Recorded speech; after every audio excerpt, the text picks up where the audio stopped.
pour cette conférence sur la mission hivernale Odyssée Saint-Laurent. Une mission qui a été supportée par le réseau Québec Maritime. C'est une mission qui a nécessité près de 6 mois de préparation. Donc, même avec une préparation au préalable, c'est une mission opportuniste qui s'est confirmée à la dernière minute avec la garde côtière pour un départ le 1er février dernier. Pour ceux qui ne le savent pas, une mission opportuniste, on attend vraiment à la dernière minute avant de confirmer que les gens peuvent monter sur le navire pour justement proposer leur projet de recherche. Et également, le navire Amundsen, bon, c'est un brise-glace. Et il y a eu quand même un peu d'ouvrage sur le Saint-Laurent cet hiver à travailler justement pour la bonne navigation sur la voie maritime. Pour nous présenter les projets, pour nous parler de ce beau rendez-vous auquel plusieurs étudiants de l'Université du Québec à Rimouski, de l'ISMER, ont pu participer. Alors, j'invite M. Jean-Carlos Montero Serrano, le chef de mission, à venir nous en apprendre davantage sur cette mission. Jean-Carlos?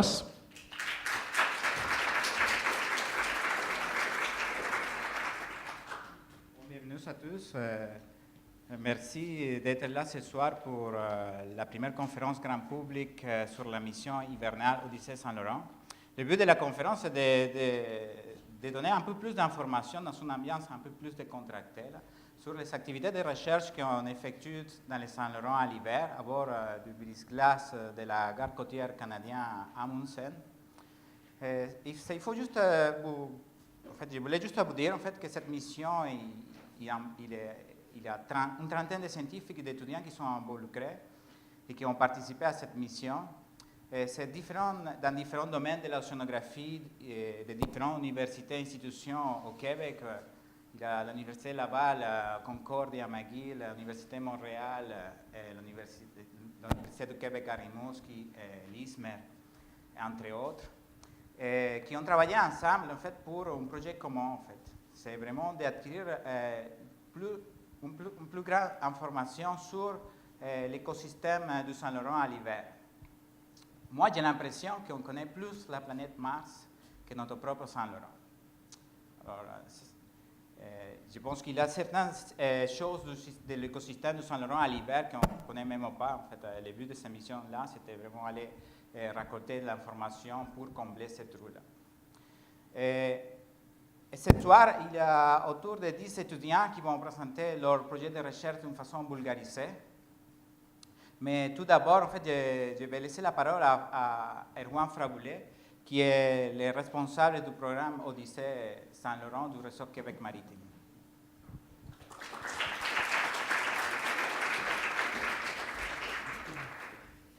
Merci Jean-Carlos. Bonjour à tous. Moi c'est Erwan. Puis je vais vous lire parce que j'ai un gros rhume aujourd'hui. Je vais essayer de parler distinctement et calmement. Puis pour ne pas oublier mes idées, je vais lire tranquillement mon petit texte.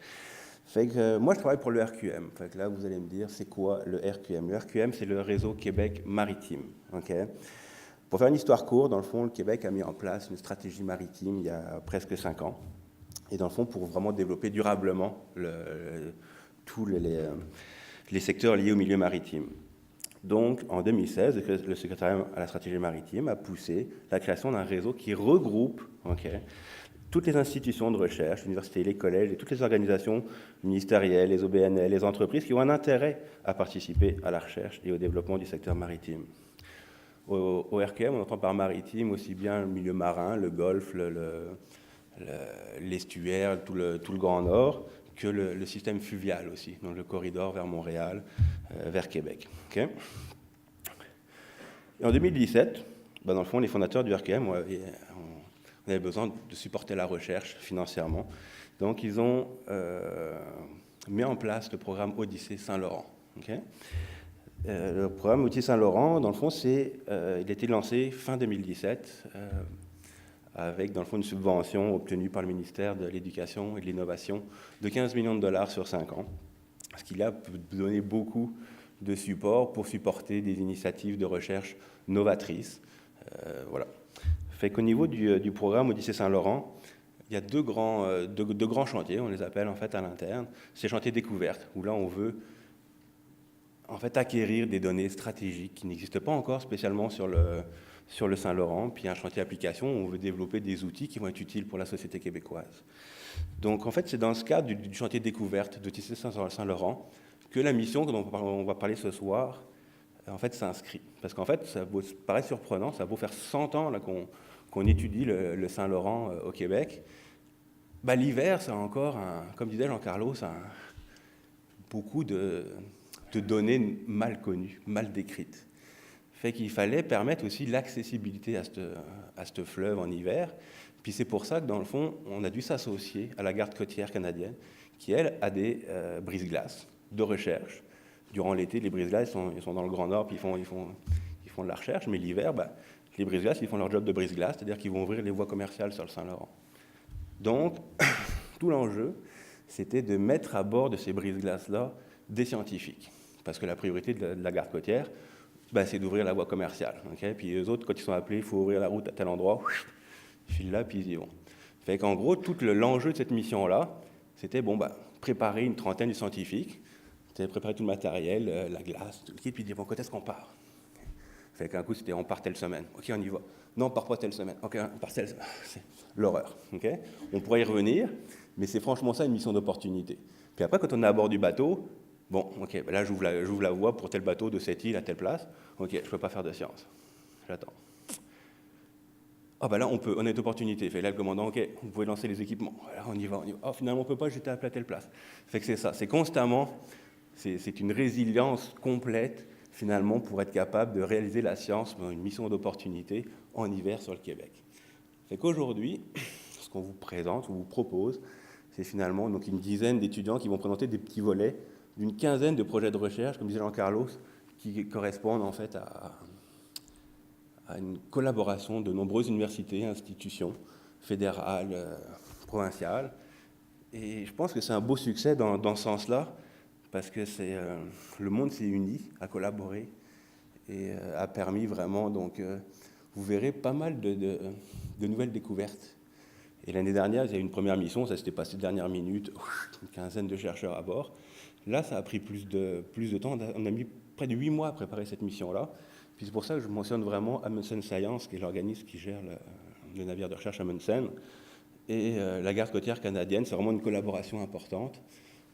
Jean-Carlos à bord et le chef de mission, ils jouent un rôle crucial au niveau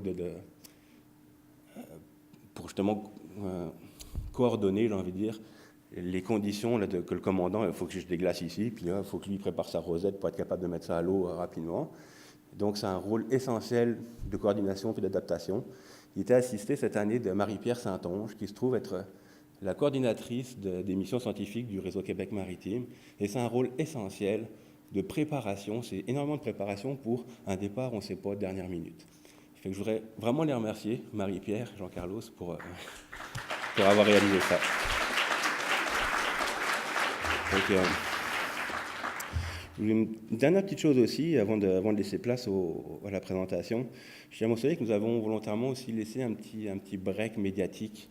Qu'on voulait au début faire de cette histoire-là un gros événement. Genre, on va sur la Lune, on envoie des scientifiques à bord d'un brise-glace à moins 20, c'est pas rien. Mais les conditions étant ce qu'elles sont, faut laisser la garde côtière faire son travail, pas mettre de pression médiatique. On a eu assez cette année. Okay. Et donc, c'est pour ça qu'on a laissé un petit délai. Mais il faut savoir qu'on a une très belle couverture. On a des articles qui ont été publiés, même jusque dans le journal Le Monde en France. On a une émission à découverte, on va voir des interviews à TVA, Radio-Can, tout le kit. On va voir des films qui vont sortir. On vise même... Pardon. On vise gros, parce que vous allez voir qu'il y a des images exceptionnelles qui ont été tournées à bord du bateau. Et ça, je vous dirais que la BBC va nous envier solide. Là. Fait que... C'est ça. Fait que je vous laisse là-dessus. Je vais donner la parole à Mathieu, puis je vous souhaite franchement un bon moment avec nous. Là, c'est une petite vue sur la mission hivernale d'Odyssée. Puis à la fin, on aura l'occasion d'échanger, si vous avez des questions, boire un petit apéro. Je remercie l'ISMER à ce propos-là. Et voilà, fait que bonne conférence. Merci beaucoup, Erwan. Alors, sans plus attendre, on va commencer les présentations. Il y a une période de questions qui va être ouverte à la fin de la présentation des projets et on vous invite à rester avec nous jusqu'à la toute fin puisqu'on aura le plaisir de vous proposer un cocktail dînatoire ici à la mezzanine. C'est le moment de vous présenter le premier projet de recherche. Alors, j'invite à monter sur scène Marie-Ève Lamarre, qui est étudiante à la maîtrise à l'ISMER, sous la direction des professeurs Karine Lemarchand et Richard Saint-Louis, qui porte sur la présence des bactéries mangeuses de pétrole dans le fleuve Saint-Laurent.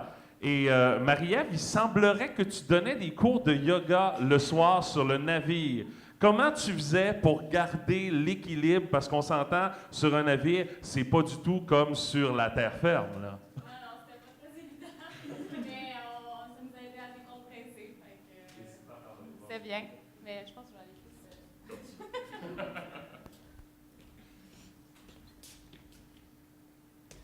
Donc, bonsoir à tous. Ça me fait plaisir d'être avec vous. Donc, je me présente, Marie-Ève Lamarre, étudiante en océanographie. Donc, mon projet de maîtrise s'intéresse à la biodégradation du pétrole.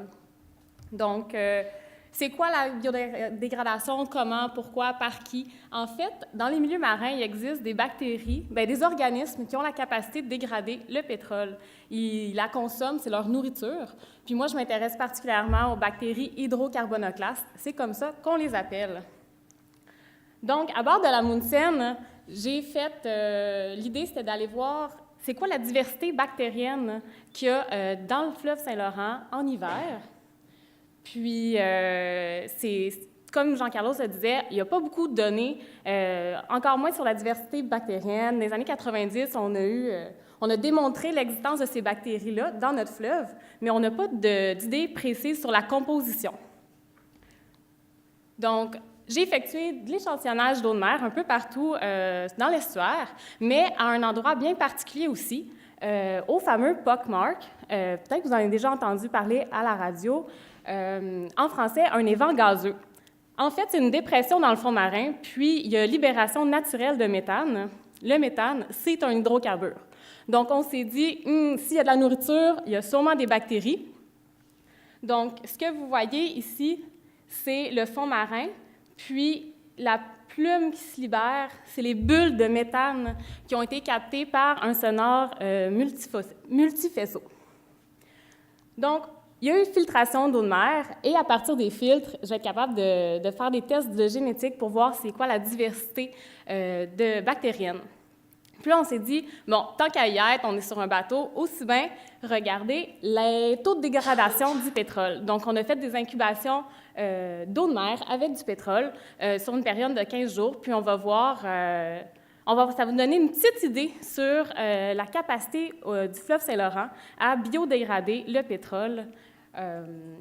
Puis, dans le cadre de ma maîtrise, on va pouvoir amener ça vers un projet innovateur pour une méthode complémentaire en cas d'intervention maritime quand il y a des déversements pétroliers. Donc, voilà, merci.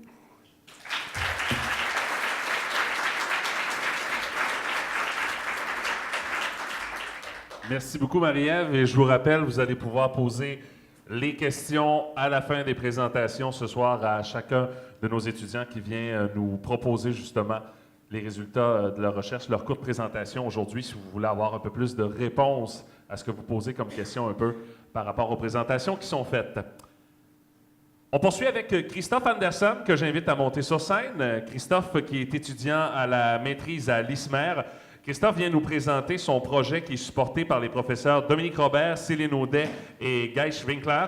Et ça porte sur le flétan de l'Atlantique. Et Christophe, c'est pas pour te mettre de pression, mais à ce qui paraît, tu as remporté la bourse à bord de la Munsen pour la meilleure présentation en 3 minutes. Alors, mon cher, tu as de la pression. Tu peux venir t'installer.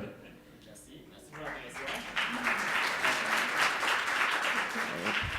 Bon, là, apparemment, il faut que je performe. Je vais faire ce que je peux pour vous présenter, pas ici mon projet de recherche, pas mon projet de maîtrise, mais plutôt ma quête personnelle pour attraper du flétan atlantique, plus précisément des larves de flétan atlantique. En fait, moi, je faisais partie de l'équipe des filets à bord du bateau. Donc, sur le bateau, on déployait 3 types de filets qui étaient pour capturer du zooplancton ou de l'ichtyoplancton. Donc, 3 types de filets. Pourquoi? Bien, il y avait des maillages différents qui nous permettent d'attraper des tailles d'organismes qui sont différentes. Et en plus, on pouvait les envoyer à des profondeurs différentes pour viser des habitats préférentiels ou des niches écologiques pour capturer des espèces en particulier. Moi, ce qui m'intéresse ici, c'est les larves de flétan atlantique. Donc, le filet qui m'intéressait, c'était le filet oblique qui permet de filtrer une grande quantité d'eau. Puis mes larves de flétan, elles sont extrêmement rares, donc je voulais filtrer le plus d'eau possible pour me donner un petit peu de chance pour en attraper. Juste pour vous donner un ordre de grandeur, là, notre premier filet oblique a été à l'eau pendant 30 minutes et a filtré l'équivalent en volume d'une piscine olympique standard. Pour ceux qui ne suivent pas la natation olympique, laissez-moi vous dire, c'est beaucoup d'eau. OK? Donc, si tout se passait bien, on déployait notre filet oblique à côté du bateau et ça donnait quelque chose comme ceci. Ouais. Ça m'a pris 2 journées de faire cette animation-là. Donc, après avoir capturé nos échantillons, on amenait ça au laboratoire. Puis moi, mon objectif, c'était pas de tout prendre, mais surtout de trouver les larves de flétan atlantique qui, à ce stade, ressemblaient à la première image ici, qui sont d'environ 6 mm, que je devais trouver parmi un échantillon de milliers de copépodes, zooplancton, méduses et autres. Donc, je passais mon temps à trier tout ça. Puis je vous ai dit que mes larves de flétan, elles étaient extrêmement rares. En fait, il n'y a aucune étude qui a été faite sur le développement des larves de flétan atlantique en milieu naturel, en fait. Puis ça vient surtout du fait qu'on ne connaît pas les dates ni les zones de ponte de l'espèce. Mais ça, c'était jusqu'à tout récemment, parce qu'il y a une équipe qui s'est penchée là-dessus, puis qui a posé des émetteurs GPS sur des flétans atlantiques matures. Donc, avec leur étude, ils ont permis d'observer des comportements de reproduction dans les profondeurs du golfe du Saint-Laurent. Donc, de ce fait, mon directeur s'est dit, on va envoyer Christophe sur un bateau, essayer de capturer des œufs ou des larves de flétans, puis il venait de confirmer vraiment qu'il y a de la reproduction qui se passe dans nos profondeurs de notre golfe. Donc, pourquoi c'est si important qu'on démystifie vraiment le cycle de vie du flétan atlantique? Bien, c'est parce qu'on a une pêcherie qui en dépend. C'est une pêcherie qui va de mieux en mieux présentement. Puis en plus, le flétan atlantique, c'est le poisson qui vaut le plus cher du kilo dans l'Atlantique Nord. Un poisson comme celui qu'on voit à l'écran vaut dans les milliers de dollars. Donc, c'est extrêmement payant pour le pêcheur, pour le Canada en général. Ça fait aussi en sorte que je ne peux pas me permettre d'en acheter quand je vais à l'épicerie. Mais bon, ça, c'est pas trop important. Donc, globalement, mon projet viendrait démystifier le cycle de vie du flétan atlantique, en plus de permettre de fournir des données pour les prochains modèles de gestion du flétan atlantique. Merci.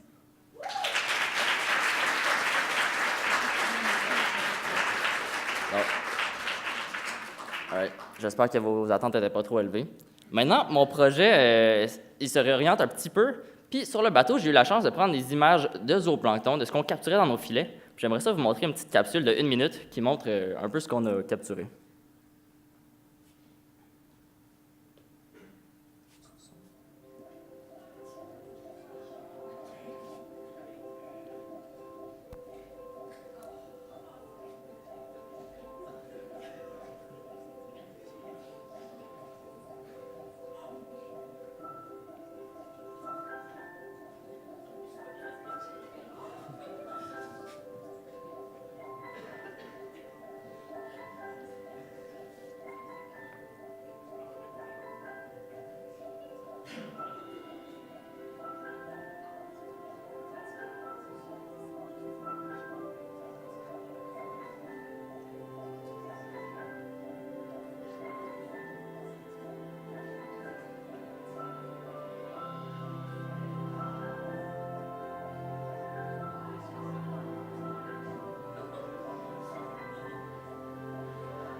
Right. Merci. En tout cas, j'espère que vous avez trouvé ça aussi beau que moi je trouve ces images-là. On va laisser la parole aux autres présentateurs maintenant. Merci beaucoup, Christophe. Je vois pourquoi tu as remporté le prix sur le navire. Un prix qui était bien mérité. On vous propose maintenant notre prochaine invitée. C'est Joanie Cool, qui est étudiante à l'ISMER, supportée par la professeure Gwenaëlle Chailloux. Joanie, tu peux venir t'installer. Qui va venir nous présenter, Joanie, son projet qui porte sur l'évolution de l'oxygène dans le sédiment. Joanie? Bonjour, ça va être difficile de passer après ça. Moi, je vais vous parler de mon projet de maîtrise qui porte sur l'impact de l'hypoxie sur les sédiments dans l'estuaire du Saint-Laurent. Donc, d'abord, pour vous illustrer l'hypoxie, j'ai dessiné ce magnifique schéma à bord du bateau. Comme je n'avais pas accès à Internet, c'est ce que ça a donné. Donc, dans le fond, c'est ça. Ici, on voit que les pauvres petites bêtes sont sous une concentration d'oxygène inférieure à 20 de saturation d'oxygène, ce qui fait qu'elles sont mal en point. Donc, dans ces cas-là, c'est ce qu'on appelle des conditions hypoxiques. Et dans le fleuve, il y a certains facteurs qui font qu'on a une hypoxie permanente qui est présente, due, entre autres, aux grandes profondeurs et à la stratification de la colonne d'eau. Entre les années 1930 et 1990, on a observé un déclin progressif de la concentration en oxygène à un taux moyen de 1 micromole par litre par an. Ce déclin peut être en partie expliqué par la demande en oxygène des sédiments qui aurait augmenté. Donc, dans le fond, dans les sédiments, il y a la respiration microbienne ainsi que la réoxydation des espèces réduites qui consomment rapidement l'oxygène. L'oxygène étant l'élément le plus favorable à jouer le rôle d'accepteur d'électrons dans la réaction de dégradation de la matière organique. Donc, je vois que j'en ai perdu quelques-uns. En bref, dans le fond, les bactéries préfèrent utiliser l'oxygène pour dégrader la matière organique, ce qui fait qu'en absence d'oxygène, il va y avoir d'autres éléments qui vont prendre le relais, comme on voit ici. Ça, c'est la séquence de réaction de dégradation qui se produit dans les sédiments, ce qui va donner une espèce de distribution comme ça dans les sédiments. Et moi, je m'intéresse, dans le fond, à voir comment est-ce que l'hypoxie va impacter cette distribution-là, ainsi que les flux et la spéciation chimique des espèces. Donc, voilà. Donc, mon objectif d'échantillonnage à bord, c'était de mesurer des profils d'oxygène dans les sédiments, ainsi que d'aller extraire les eaux porales dans les sédiments. Donc, pour ce faire, on est allé chercher une boîte de sédiments à l'aide d'un carottier. On a d'abord sous-échantillonné la boîte avec des tubes en plexiglas, dont un qui était troué à une résolution de 0,5 cm. Ensuite, on est allé insérer des rhizons. Des rhizons, c'est une espèce de tige poreuse qui est reliée à une seringue par un tube. On crée le vide dans la seringue, ce qui fait qu'on vient extraire les eaux porales. Ensuite, on peut les analyser, puis obtenir un profil des différents éléments qu'on veut analyser en fonction de la profondeur. Et finalement, j'ai aussi mesuré des profils d'oxygène grâce à un micromanipulateur et des microélectrodes qui m'ont permis de mesurer des concentrations d'oxygène à une résolution submillimétrique. Ce qui a donné, en fait, ça, c'est des données de l'été dernier qui ont été traitées. Donc, c'est ce genre de profil que je vais obtenir avec les données de la mission Odyssée Saint-Laurent.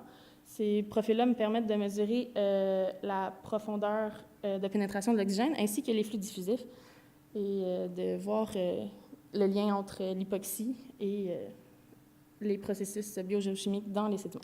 Donc, voilà.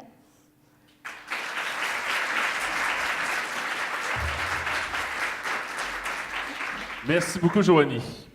J'invite maintenant notre prochain intervenant, Safwan Kamassi, qui est étudiant à la maîtrise à l'ISMER. Il va venir nous présenter des premières images de la faune marine sous le couvert glacé du Saint-Laurent. Safwan, qui est sous la direction du professeur à l'UQAR ISMER, Dominique Robert, et de la chercheure à l'Institut Maurice Lamontagne, Marie-Julie Roux. Safwan. Merci beaucoup. Bonsoir, moi c'est Safwan. Contrairement à ce qu'on pensait, les océans ne sont pas une source inépuisable de poissons. On a donc des stocks de différentes espèces et pour les gérer de façon durable, nous devons faire un inventaire. Donc en sciences halieutiques, la question ultime, c'est de savoir combien y a-t-il de poissons dans l'eau. De nos jours, on n'est pas encore capable de répondre à cette question de façon précise, mais ce qu'on fait, c'est qu'on utilise des données de débarquement de pêche et on fait des relevés scientifiques pour faire des estimations d'abondance et faire des modèles. L'année dernière, j'ai fait partie d'un relevé scientifique au chalut de fond, puis je vous montre un petit extrait ici. Donc malgré que pendant ces opérations, on a des données vraiment inestimables, il y a certaines limites. Donc certaines zones sont inaccessibles à cause de la nature du fond. Il n'y a pas de données saisonnières parce qu'en hiver, le couvert de glace empêche la pêche. Et puis, il y a un certain impact sur les milieux marins. Vous pouvez imaginer la quantité de poissons qui est rejetée après chaque trait de chalut. Donc, pour mon projet de doctorat, nous allons utiliser des caméras vidéo sous-marines appâtées. C'est en fait une structure métallique avec 2 caméras qui sont calibrées pour mesurer les poissons avec une précision jusqu'à 1 mm. On a des lumières et on a un appât, généralement du calmar, pour attirer la faune autour. Donc, nous allons essayer de développer cette nouvelle méthode pour caractériser les assemblages de poissons, leur habitat et les variations saisonnières. Donc, ce système peut aller à des centaines de mètres de profondeur et peut être immergé pendant plusieurs heures. Nous pouvons donc aller dans des endroits autrement inaccessibles et nous avons pu déployer ça en hiver pendant la dernière mission Odyssée Saint-Laurent. Donc c'est ça, c'était la première fois qu'on déploie ces caméras sous l'eau dans Saint-Laurent en conditions hivernales. Donc c'était une mission opportuniste, nous n'avons pas fait une tonne d'échantillonnage, mais nous avons quand même pu tester le système pour la première fois. Donc on a vu son potentiel pour essayer de l'améliorer. Nous avons aussi eu des images intéressantes. On voit du poisson, du capelon, des crevettes, du crabe des neiges qui fait une petite valse. Donc du homard qui se bat avec le crabe qui est plus actif que ce qu'on pensait à cette période-là de l'année. Donc les prochaines étapes, ça va être de couvrir tout le nord de l'estuaire et du golfe pendant l'été, l'automne et le prochain hiver, probablement. Et puis on va développer un facteur de conversion entre les caméras et les engins de pêche plus traditionnels. C'est-à-dire, si on voit 10 poissons sur les images, ça correspondrait à combien, à quelle abondance si on avait utilisé du chalut, par exemple. Et après ça, on n'aura pratiquement pas d'impact sur le milieu marin. C'est tout. Merci pour votre attention.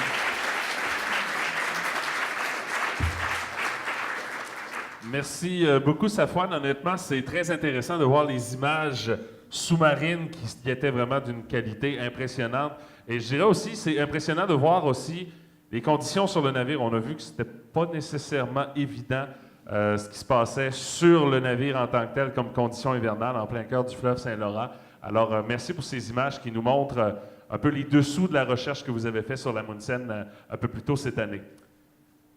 C'est le moment de vous présenter maintenant Jade Paradis-Aucoeur, que j'invite à monter sur scène. Jade va nous présenter son projet. Elle a même son fan club. Jade qui va nous présenter son projet sur la dynamique des communautés phytoplanctoniques. Jade, va falloir que tu m'expliques ça. Et également le travail qui est dirigé par les professeurs Michel Gosselin et Michel Starr de l'Institut Maurice-Lamontagne. Jade, explique-moi rapidement qu'est-ce que c'est que le phytoplanctonique. Qu'est-ce que c'est que ça? Bien, le phytoplancton, c'est les microalgues. Les communautés phytoplanctoniques aussi qu'on présentait. Qu'est-ce que c'est que ça précisément, ces choses-là? Bien, en fait, c'est ça. C'est comme c'est des algues, mais elles sont microscopiques. Et bien, ensemble, elles vont former une communauté. Puis il y a différentes espèces là-dedans qui ont comme une fonction assez commune et qu'on va souvent dire qu'elles sont à la base de la chaîne alimentaire. Et puis, et voilà. De cette façon-là, ça m'aide un petit peu plus à comprendre qu'est-ce que tu vas nous expliquer. Merci, Jade. À toi. Je vais surtout vous parler en termes de micro-algues pour que vous compreniez mieux. Bonsoir. Donc, oui, moi, c'est Jade et je fais ma maîtrise en océanographie à l'ISMER sous la direction de Michel Gosselin et Michel Starr. Et ensemble, on s'intéresse aux effets des apports fluviaux en nutriments sur l'écosystème de l'estuaire maritime du Saint-Laurent. Donc, vous savez qu'au Québec, on utilise beaucoup d'engrais qui contiennent de l'azote et du phosphore, et, parce que les plantes adorent ça. Mais il se trouve que les algues aussi adorent ce type de nutriments-là. Et il y a environ 40 ans, quand on a réalisé que le phosphore pouvait faire proliférer des microalgues jusqu'à étouffer des lacs, on a fait « wow, faut qu'on remédie à cette situation-là » et on a fait une cure de désintoxication de phosphore. Ça a relativement bien fonctionné parce que ça a résorbé une partie du problème pour les milieux d'eau douce. Donc, il n'y a pas eu de mesures qui ont semblé nécessaires pour l'azote. Mais aujourd'hui, des engrais azotés, il y en a de toutes sortes et de plus en plus. Et en milieu marin, comme dans l'estuaire maritime devant Rimouski, il se trouve que les microalgues préfèrent pas mal plus l'azote. Donc, quand les eaux douces, chargées d'azote, s'écoulent de l'estuaire fluvial jusqu'à l'estuaire maritime, il y a un gros festin qui se donne. C'est assez beau vu de l'espace, des efflorescences phytoplanctoniques, mais ce l'est un peu moins du point de vue des poissons de fond, parce que toute la matière qui est créée en surface va couler, être décomposée, et ça consomme l'oxygène et ça acidifie le milieu. Donc, est-ce qu'on est rendu à devoir faire une cure de désintoxication d'azote? Bien, c'est dans ce contexte-là qu'il y a des chercheurs de l'Institut des sciences de la mer à Rimouski, l'Université Laval, l'Université McGill et l'Institut Maurice-Lamontagne qui ont mis sur pied un réseau de recherche appelé Seco.net et qui s'intéresse à l'état de santé de l'écosystème du Saint-Laurent. Donc, l'objectif, c'est de tracer un portrait des nutriments et de la matière organique dans l'estuaire du Saint-Laurent. À la base, dans le projet Seco.net, il n'y avait pas de mission hivernale qui était prévue, mais grâce à Odyssée Saint-Laurent, Seco.net va pouvoir tracer un portrait sur 4 saisons. Donc, concrètement, moi, à bord, j'ai pris des échantillons d'eau pour voir quel type de micro-organismes prolifèrent en hiver, en quelle proportion et à quelle profondeur. Et ces données-là vont être comparées avec celles des nutriments, celles d'oxygène, d'acidité et de matière organique, pour voir si réellement les apports fluviaux ont un impact sur l'écosystème de l'estuaire maritime. Merci beaucoup.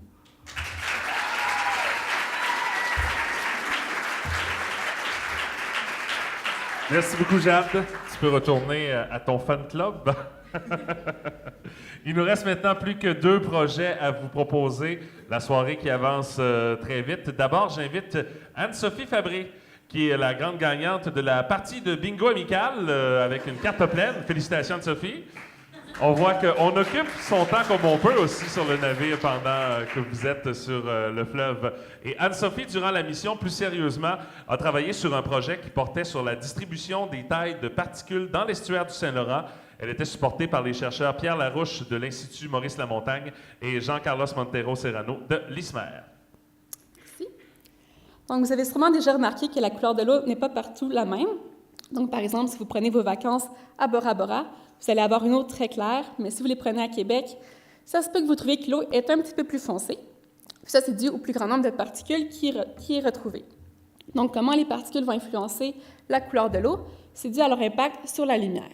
Donc, on a la lumière qui va partir du soleil, puis ensuite rentrer dans l'eau. Ensuite, elle va être absorbée puis diffusée à différents niveaux, selon la taille et la composition des particules qu'on y retrouve. Par exemple, la matière inorganique, qui pourrait être issue de l'érosion des côtes, va tendre à plutôt diffuser la lumière, alors que de la matière organique, comme des phytoplanctons, va plutôt absorber cette lumière. Par la suite, cette lumière va être émise dans l'atmosphère par la diffusion, puis captée par des capteurs satellitaires, qui vont donc voir différentes couleurs de l'eau selon cette lumière qui est émise. Par exemple, si on a plus de phytoplancton, la couleur va tendre à être plutôt verte, alors que si on a plus de matière inorganique, elle va tendre à être plutôt brune. Donc, qu'est-ce qu'on peut faire à partir de cette couleur de l'eau? Entre autres, on peut mesurer la biomasse du phytoplancton, qui est à la base du réseau trophique. Donc, ça va impacter, par exemple, les pêches ou encore la présence de baleines près du Saguenay. Donc, les capteurs satellitaires représentent donc un moyen beaucoup plus rapide de voir ces changements dans la biomasse puis dans les différentes particules que d'aller sur le terrain récolter ces échantillons. Le problème avec l'histoire du Saint-Laurent, c'est que, comme on a vu, il y a beaucoup plus de particules qui sont présentes que dans le reste des océans. Donc, les algorithmes qui ont été développés pour mesurer les différentes particules à partir de la couleur de l'eau ne sont pas vraiment applicables à l'estuaire. Pour voir s'ils sont applicables ou non, ou plutôt pour ensuite les améliorer, il faut avoir des meilleures connaissances sur qu'est-ce qu'on retrouve exactement dans l'eau. Donc, ça, c'était mon but à bord du bateau, c'était de mesurer la taille et la composition des particules. Ça a été déjà fait à l'été, mais ça n'a pas encore été fait à l'hiver, donc c'était ça que je voulais faire. Donc, comment on faisait ça? C'est qu'on prenait j'ai pris des échantillons d'eau à partir de la rosette. Ensuite, je prenais moi et mon échantillon, puis on allait se réchauffer à l'intérieur dans un laboratoire. De là, je versais mon échantillon d'eau dans un instrument qui, avec son laser, pouvait mesurer la taille des particules. Donc ensuite, lui, générait un graphique du nombre de particules dépendamment de 32 gammes de taille qui vont de, par exemple, 1 micron à 3 microns, ainsi de suite, jusqu'à 250 microns. Même référence, la taille d'un seul de vos cheveux va mesurer entre 50 et 100 microns. Donc, c'est des particules qui sont très petites.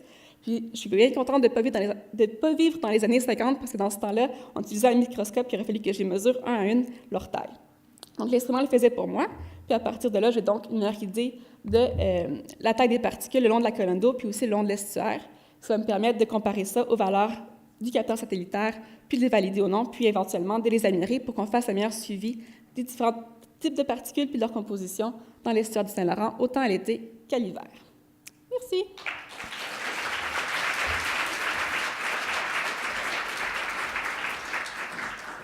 Merci beaucoup, Anne-Sophie. On poursuit avec Élie Dumas-Lefebvre. Élie, c'est lui qui est derrière ces images-là. C'est lui qui était le pilote du drone qui a été utilisé durant l'émission avec la Mounsen. Honnêtement, Élie, tes images sont impressionnantes et Élie va venir nous parler donc de son travail sur la dynamique de la banquise dans l'estuaire du Saint-Laurent et dans le golfe du Saint-Laurent. Il est supporté par le professeur Danny Dumont. Élie?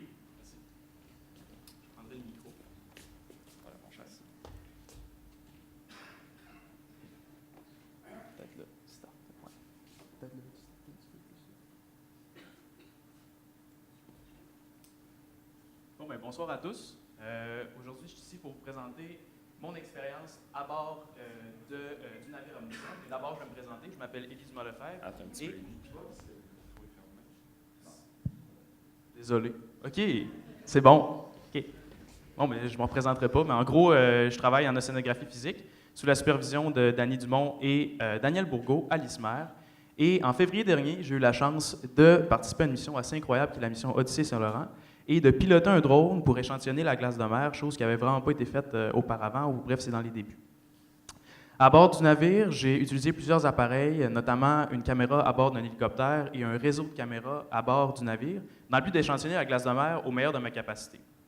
De toutes les images que j'ai récupérées, celles qui sont les meilleures ou qui ont le plus de potentiel scientifique, c'est celles du drone, parce que c'est elles qui offrent le meilleur compromis entre champ de vision et résolution. Bon, à quoi je m'intéresse? Bien, je m'intéresse à l'allure de la glace et aussi à sa dynamique en présence de différents phénomènes, mais notamment les vagues.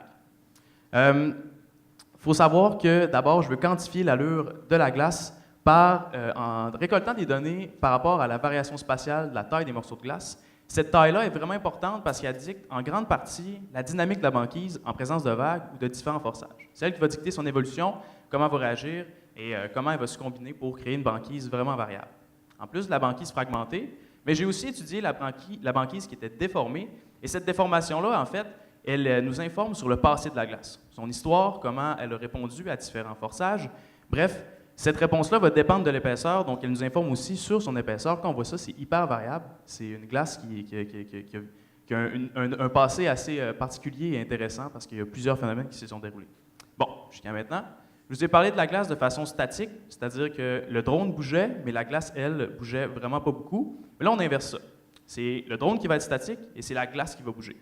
Je vous mets en contexte, je m'en vais à la pointe qui est juste ici et je vais attendre le bateau qui, lui, va se donner un élan, va générer des vagues pour créer une interaction vague-glace. Et ce qu'on cherche ici, c'est étudier cette interaction-là dans le but de corriger et d'améliorer les modèles numériques qui nous servent à faire des prévisions de glace. Bon, pourquoi je fais tout ça? Bien, en fait, la fragmentation n'est pas bien comprise, n'est pas bien modélisée dans les modèles numériques. Donc, l'objectif ici, c'est de prendre ces données-là et de les comparer aux modèles dans le but de paramétriser la fragmentation et d'obtenir des modèles qui sont plus réalistes et des prévisions qui sont meilleures. Comme on a vu cet hiver, la navigation a été difficile, surtout à Matane. Donc, d'avoir des modèles qui sont meilleurs pour prévoir la couverture de glace, bien, ça pourrait nous aider justement à mieux collaborer avec les traversiers. Donc, ce qu'on voit ici, c'est une onde qui traverse la glace à la casse. La question que je me pose, c'est comment on passe d'une glace uniforme à une glace fragmentée. Je vais donc étudier la distribution de la taille de glace. Si j'ai mentionné le mot « flow », je suis désolé, c'est un mot un peu technique pour décrire la taille des morceaux. Mais bref, j'étudie la dynamique de la banquise en présence de vagues et la mission Odyssée Saint-Laurent m'a permis de récolter des données pour faire mon projet de maîtrise. Merci beaucoup.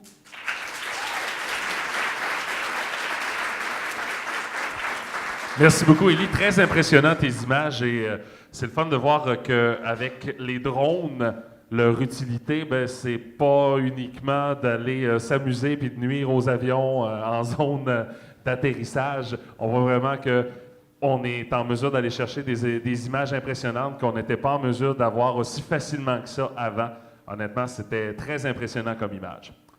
On termine maintenant avec Catherine Marcil, que j'invite à monter sur scène. Catherine a travaillé sur le projet Le zooplancton comme outil d'étude de la chaîne alimentaire du Saint-Laurent. Catherine qui est supportée par la professeure Geich Winkler. Catherine?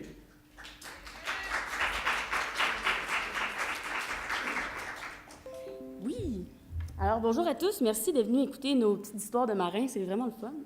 Je m'appelle Catherine Marcil. Je travaille dans le laboratoire de zooplancton à l'ISMER sous la supervision de Geich Winkler. Et nous, on va étudier le zooplancton comme outil pour mieux comprendre la chaîne alimentaire dans le Saint-Laurent.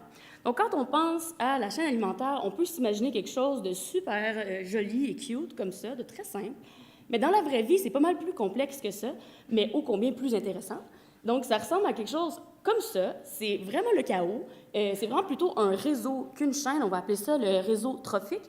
Et le zooplancton va venir jouer un rôle vraiment central dans ce réseau-là, d'où l'intérêt de l'étudier. Alors, qu'est-ce que c'est que le zooplancton? C'est des petits animaux qui vont se laisser dériver par les courants. On va les retrouver autant dans les lacs qu'en milieu marin et dans le Saint-Laurent. On sait que ces organismes-là, en été, vont s'alimenter du premier maillon de la chaîne alimentaire, soit le fameux phytoplancton de jade ou les microalgues. Mais ce qu'on s'est demandé, c'est, mais en hiver, qui va manger quoi? Donc, c'est un peu la question sur laquelle s'est posé notre laboratoire. On s'intéresse à plusieurs groupes différents de zooplancton, mais moi, je m'intéresse vraiment beaucoup au groupe des boréomysis. Donc, qu'est-ce que c'est que ça, les boréomysis? C'est des petits crustacés qui ressemblent un peu à des petites crevettes, dont on connaît vraiment pas grand-chose, mais on sait qu'ils jouent un rôle important dans le réseau alimentaire, dans le réseau trophique. Donc, on s'y intéresse vraiment. Ils sont vraiment mystérieux, on connaît presque rien. Puis quand c'est mystérieux, ben c'est le fun. Donc, c'est pour ça que je travaille là-dessus, moi, dans le cadre de ma maîtrise. Donc, quelques petits faits saillants, en fait, ils sont tellement mystérieux qu'on ne savait même pas si on pouvait les maintenir en vie, en laboratoire, pour mieux les étudier. Donc, à bord du bateau, on a mis en place un petit élevage de boréomysis et on a réussi, pour toute la durée de la mission, à les maintenir en vie. Donc, c'est une victoire incroyable. On va pouvoir mieux les étudier à l'avenir. Donc, encore là, quelques petits faits, le fun par rapport aux boréomysis. Ils vont porter leurs œufs dans une chambre incubatrice. Donc, un peu comme un kangourou, ils vont porter leurs petits sur eux jusqu'à l'éclosion des œufs. On retrouve certaines espèces dans le Saint-Laurent, donc ici, magnifiquement schématisé par moi, le Saint-Laurent, avec Tadoussac ici, puis le golfe plus de ce côté. Les boréomysis vont se tenir vraiment dans les derniers mètres, dans le fond de l'eau. Puis ça va faire en sorte qu'ils vont être pas évidents à échantillonner. Puis si on ajoute ces défis-là au fait qu'on échantillonne en hiver pour la mission Odyssée-Saint-Laurent, il fait froid en hiver, donc ça, c'est moi qui est frette, mais qui est vraiment contente d'être là quand même, à bord du bateau. Donc, avec l'aide de l'organisation de la mission Odyssée, l'équipe scientifique vraiment incroyable et évidemment les membres d'équipage de la garde côtière que je salue dans la caméra. La mission a été mission accomplie, en fait, pour nous encore cette année, pour la deuxième édition d'Odyssée Saint-Laurent. Merci.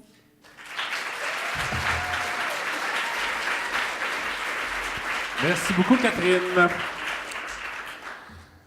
Maintenant, on a d'autres étudiants qui auraient aimé être présents, qui malheureusement ne pouvaient pas être parmi nous en ce jeudi soir.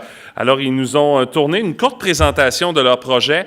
On va tout d'abord vous diffuser le projet de Jean-Christophe Picard, qui est étudiant en chimie de l'Université de Montréal.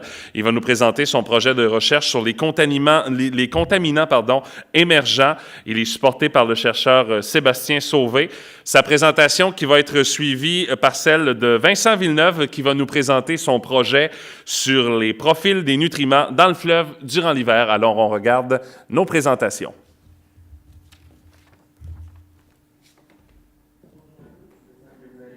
Je me présente, je m'appelle Jean-Christophe Picard, je suis étudiant à la maîtrise au département de chimie de l'Université de Montréal, dans le cours du professeur Sébastien Sauvé. Et ici, je suis avec vous ce soir, c'est pour discuter de la mission, en fait, le projet que j'ai mené à bord lors de la mission océanographique hivernale 2019, qui s'est déroulée en février dernier, et qui est portée sur les contaminants émergents. Donc, tout d'abord, qu'est-ce que c'est un contaminant émergent? En fait, c'est un composé qu'on retrouve de plus en plus dans l'environnement, dû à son utilisation grandissante dans nos vies quotidiennes et dans la vie de tous les jours. Ça comprend énormément de classes, mais les principales sont les pesticides, les médicaments, les hormones et les composés perfluorés. Donc, les trois premières classes, peut-être ça vous dit quelque chose, perfluorés un peu moins. Donc, c'est sur cette classe-là de composés que j'ai axé ma présentation aujourd'hui. Donc, les 4 classes que j'ai énumérées précédemment ont différentes sources dans l'environnement, différents effets qui sont listés dans le tableau ci-dessous. Pour ce qui est des perfluorés, en fait, ils sont utilisés à peu près partout. Ils sont utilisés dans les meubles, dans les objets, dans les tissus, dans les tapis, parce que ça a des très bonnes propriétés anti-salissantes. Si vous avez déjà remarqué, quand on commande une pizza dans une pizzeria, il y a toujours l'huile ou le gras qui va flotter dans le fond de la boîte de carton plutôt que de l'imprimer. Ça, c'est parce que les grandes pizzerias vont utiliser les perfluorés pour justement éviter que la nourriture imprègne leurs emballages.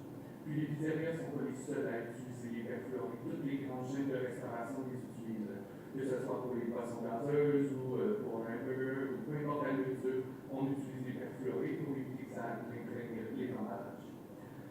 Par contre, en fait, les perfluorés, c'est vraiment un complément qui est très émergent. Ça fait pas énormément d'années qu'on les a découverts et qu'on les utilise. Mais il y a certaines études qui tendent à démontrer qu'ils seraient probablement toxiques envers les humains, la faune et la flore, tout comme les pesticides. Mais ça va prendre un peu plus d'études approfondies à ce sujet-là pour éclaircir le tout. Donc, lors de la mission, concrètement, j'ai procédé à l'échantillonnage de l'eau de surface aux stations qui sont présentes sur la carte, dans le but éventuel d'analyser 120 contaminants émergents dans le fleuve. Donc, actuellement, je suis en train de procéder à l'analyse des échantillons, qui comprend 120 pesticides, médicaments, hormones et composés perfluorés, par HPLCMS, qui est une technique très utilisée en chimie, puisqu'elle permet d'avoir des très bons résultats robustes et précis. Donc voilà, j'espère que vous avez apprécié la présentation. Puis merci beaucoup et bonne soirée.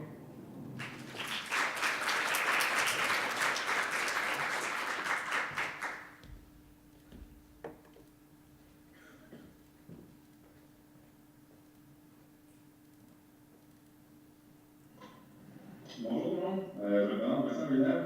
Je ne pouvais pas être présent avec vous ce soir en rencontre Odyssée, malheureusement, mais j'ai décidé quand même de faire parvenir ma petite présentation sur mon projet de maîtrise qui vient de mes bureaux ici à l'Université à Québec.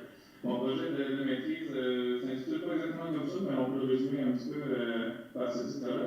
Évaluation des budgets annuels en scène fictif et leur implication dans l'utilisation de l'estuaire maritime du Saint-Laurent. J'essaie de vous la présenter d'une manière un petit peu ludique, un petit peu simplifiée pour être sûr qu'on ne s'en fâche pas dans les mots. Et donc, je commence à l'instant en posant une petite question toute simple. Qui ici a donné des bonbons à Halloween l'an dernier? Moi qui compte peut-être le faire en octobre prochain, comme ils ont fait ça en France. Je vais penser à ça. Parce que, encore moi, dans le cadre de mon projet de maîtrise, j'ai décidé de m'intéresser à où, en Québec et en Gaspésie, on donne le plus de bonbons. Par bonbons, je ne dis pas vraiment des jus et du chocolat, mais je vais un petit peu plus de composés qui sont riches en azote et en phosphore, un petit peu comme sur la présentation comme c'est ici. Donc, j'ai parcouru le Saint-Laurent entre Québec et la Gaspésie, justement, en Saint-Laurent. J'ai vu environ une cinquantaine de stations différentes à l'automne, au printemps, puis à l'hiver via une mission Odyssée Saint-Laurent. Puis pourquoi je fais la recherche de ces composés-là? Il faut commencer par savoir que ces composés-là, que ça par exemple les bonbons qui sont riches en phosphore, c'est ça qui limite la croissance des algues et du phytoplancton, une fois qu'on est en milieu de doute, plus à Québec et en montant.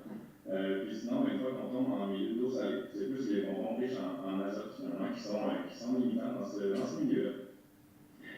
Pourquoi c'est important de vérifier ça? C'est parce que si on vient en donner un petit peu le tour de ces bonbons-là à l'histoire du Saint-Laurent, on remarque que le milieu a tendance à se détériorer. On parle ici de l'eutrophisation, un terme plus fort, mais qui se résume grosso modo dans un vieillissement rapide de l'environnement aquatique. Qui peut se transmettre, comme on le voit sur l'image ici, par une diminution de l'oxygène dissous dans l'eau, par exemple, comme on observe présentement dans l'histoire maritime du Saint-Laurent. C'est là que l'analyse entre en jeu. Moi, ce que je fais, en fond, je prends des échantillons d'eau à plusieurs profondeurs, notamment sur les stations du Saint-Laurent. J'analyse les concentrations en nutriments, donc en petits bonbons qu'on a dans ces eaux-là. Je vais même prendre un échantillon d'eau du milieu, je vais leur rajouter une concentration connue de petits bonbons. Je vais voir après 24 heures combien de bonbons ont été mangés par le phytoplancton qui était dans ces eaux-là. Tout ça dans l'optique de pouvoir comptabiliser ça, puis faire un budget de combien de bonbons on donne au Saint-Laurent, puis combien de bonbons est mangé puis absorbé finalement par le milieu. Voilà, ça ressemble pas mal à ça. Puis ce qui est important de savoir, c'est que le Saint-Laurent, un petit peu comme moi, un grand enfant de bientôt 25 ans, plus tu lui donnes de bonbons, il ne dira jamais non. Mais plus on en mange, plus on finit par avoir mal au ventre. C'est dommage parce que Saint-Laurent, comme on voit un petit peu ici sur la plantation, a déjà commencé à avoir mal au ventre. Donc, c'est un petit résumé rapide en 3 minutes de mon projet de maîtrise. Si jamais vous avez des questions, n'hésitez pas. Mon adresse courriel est inscrite sur la présentation. Puis, j'espère que vous avez passé une très belle soirée. Merci encore une fois au Réseau Québec Maritime de m'avoir permis de participer à l'émission Odyssée Saint-Laurent cette année, puis l'an dernier aussi. J'espère bien pouvoir en faire partie l'an prochain pour avoir encore une fois les données hivernales, chose qui est assez difficile à aller chercher, mais qu'on apprécie grandement pour la science. Donc, je vous souhaite à tous une très belle soirée, puis on essaie de se voir bientôt. Bye.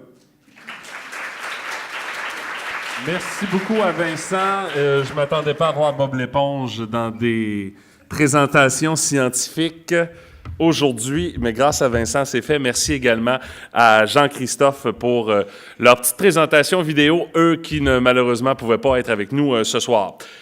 Bien, merci donc à tous nos intervenants pour la présentation des projets. J'invite sur scène le chef de mission, Jean-Carlos, et le responsable d'Odyssée Saint-Laurent, Erwan Fraboulet, pour une période de questions également, leur allocution, pour terminer ces présentations de ce jeudi.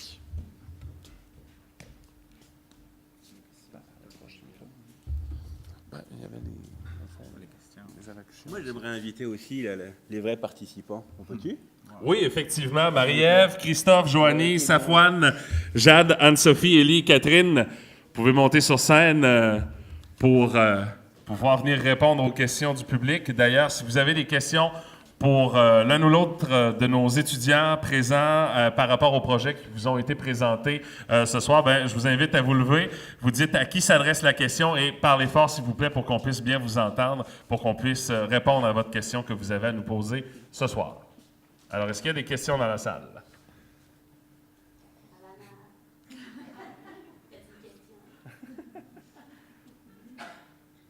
Bon.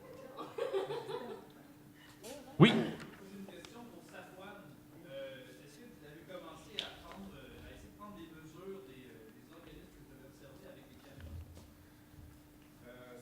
Encore été fait. Est-ce que ça marche? Oui. Pas encore. Actuellement, je finis ma thèse de maîtrise et puis je vais m'y mettre bientôt, mais j'ai déjà un peu joué avec les données, puis ça rend bien, c'est vraiment précis, puis même si l'objet est proche ou plutôt loin de la caméra, on arrive quand même à avoir de beaux résultats. D'autres questions pour nos participants?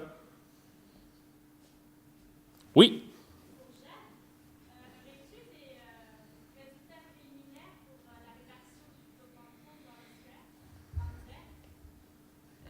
Ben oui, j'ai les données de chlorophylle qui sont déjà compilées, puis que en fait, je les prends dans l'eau à bord et je les étudie directement. Donc oui, j'ai fait mes graphiques. Les concentrations sont très faibles, mais quand même, il y a des concentrations, donc c'est déjà plus que ce qu'on pouvait penser, qu'on a tendance à dire qu'en hiver, il n'y a juste pas de phytoplancton qui prolifère. Bien là, on a des preuves comme quoi il y en a. Il y en avait plus en surface, dans les profondeurs, c'est très faible, mais j'ai des résultats et je pourrais te montrer. Est-ce qu'il y a d'autres questions? Oui. Merci pour cette excellente présentation. Ça nous donne vraiment une belle idée des projets de recherche que vous avez faits. J'aurais une question un peu plus technique et ensuite peut-être vous demander quel était le défi. Mais en premier lieu, par rapport au plan scientifique initial, vous avez monté la mission de partie. Quel pourcentage des stations ou des projets que vous aviez initialement pensés ont pu être réalisés pendant cette période-là? Ma deuxième question pour les jeunes, quel a été le plus gros défi de passer 2 semaines sur le Nord? Alors, pour la première question, Jean-Carlos.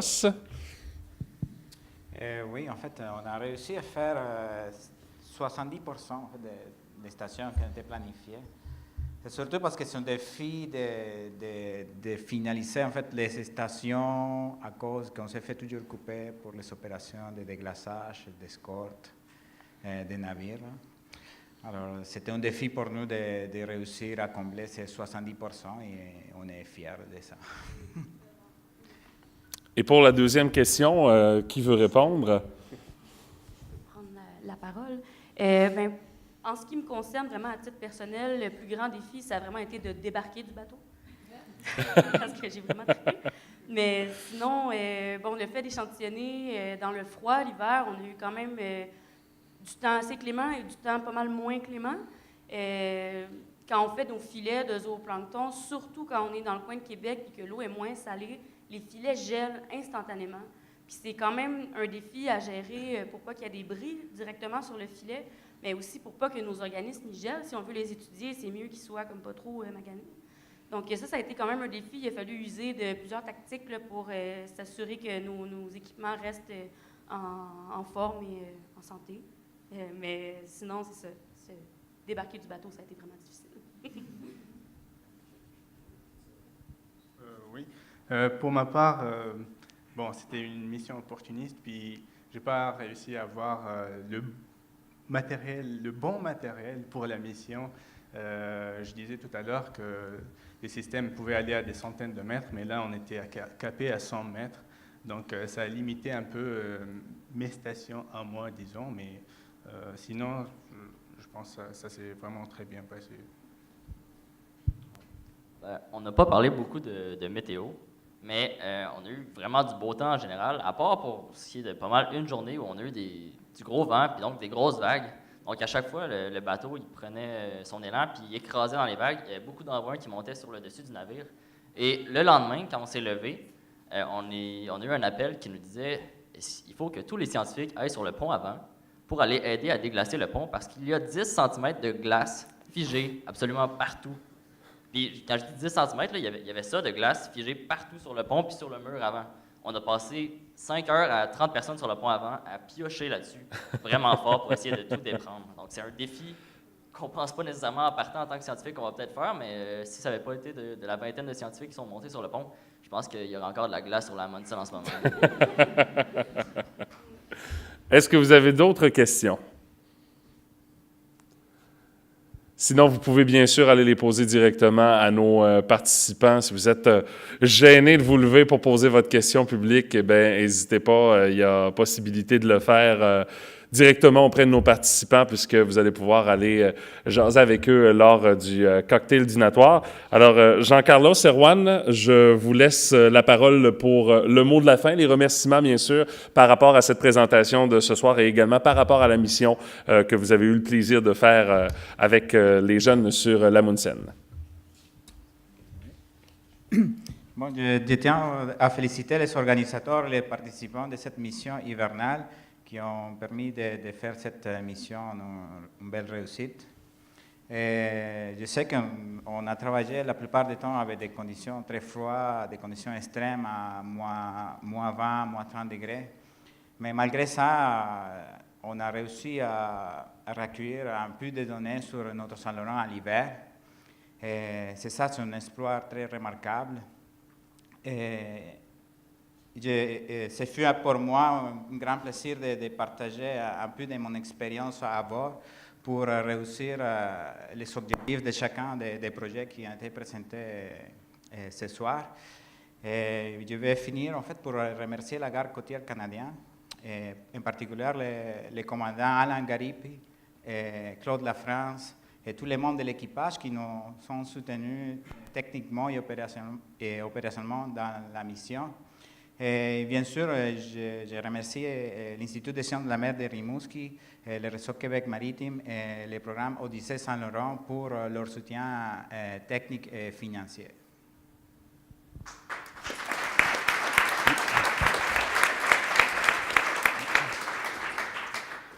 Bon, c'est que pour finir, je pense qu'il y a beaucoup de choses qui ont été dites, des belles choses. J'espère que vous avez apprécié cette petite immersion temporaire dans cette mission hivernale. Moi, je tiens à remercier tout d'abord effectivement les étudiants, les scientifiques qui étaient à bord, effectivement, qui sont mobilisés dernière minute pour réaliser cette expédition. D'un point de vue, ça permet beaucoup, pour la logistique, ça prend effectivement un support financier. Donc, merci à notre cher gouvernement du Québec qui quand même supporte tout ça. Donc, c'est vos impôts. Non, mais il faut être conscient de ça. Je tiens à remercier Marie-Pierre, Jean-Carlos pour avoir géré ça. Il y a Gesh qui n'était pas là, pouvait pas être là ce soir, mais effectivement qui a coordonné donc toute cette formation d'étudiants qui finalement pour beaucoup c'était une première à bord. Et j'espère finalement qu'ils vont vouloir revenir parce que moi ce que j'ai à vous annoncer c'est qu'on va en faire une 3e puis probablement une 4e. Puis on espérait faire plus parce que au 17 Saint-Laurent, on veut faire un suivi pluriannuel de ces conditions-là. C'est bien beau de faire une photo à un moment donné, mais on aimerait ça voir année après année, c'est quoi qui se passe, il y a des évolutions, est-ce qu'il y a des événements qui peuvent modifier quelque chose. C'est ça l'intérêt de faire ce suivi-là. Fait que je vous invite à suivre un petit peu. On a un site web au RQM, vous pouvez aller voir là-dessus. Donc on va diffuser l'enregistrement de ce soir. On va avoir probablement d'autres initiatives, j'ai envie de dire, pour présenter la mission hivernale, parce que là, on est à Rimouski, mais on a de la demande pour la faire à Québec et compagnie. Fait que suivez-nous sur notre site web. On a plein d'actions dans ce sens-là. Puis les années suivantes, on va en faire d'autres. Puis on va faire ça encore de plus en plus gros. Quand je vous dis qu'on envoie du monde sur la Lune, on envoie des étudiants sur le fleuve gelé, c'est vraiment pas rien. Et ça, je voudrais tous vous remercier dans ce sens-là. Fait que je vous invite à poser vos questions, à continuer à vous poser vos questions lors de petits apéros qui est servi dehors. Et une petite parenthèse encore, je remercie l'ISMER pour cette contribution qui n'est pas rien, puisque c'est important de faire de relations publiques autour d'un verre. Fait que je vous souhaite de passer une bonne soirée et je vous remercie encore tous d'avoir été là. Merci.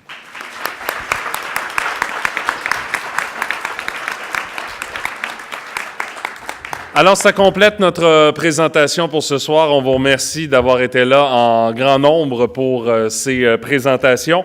On vous invite à rester avec nous. Merci encore aux participants pour leur présentation de leurs projets intéressants, tous plus intéressants les uns que les autres. Et on vous invite maintenant sur la mezzanine où on vous sert un cocktail dînatoire où ce sera possible d'échanger et de poser également vos questions à nos participants de ce soir. Alors, merci beaucoup et je vous souhaite une bonne soirée. À la prochaine.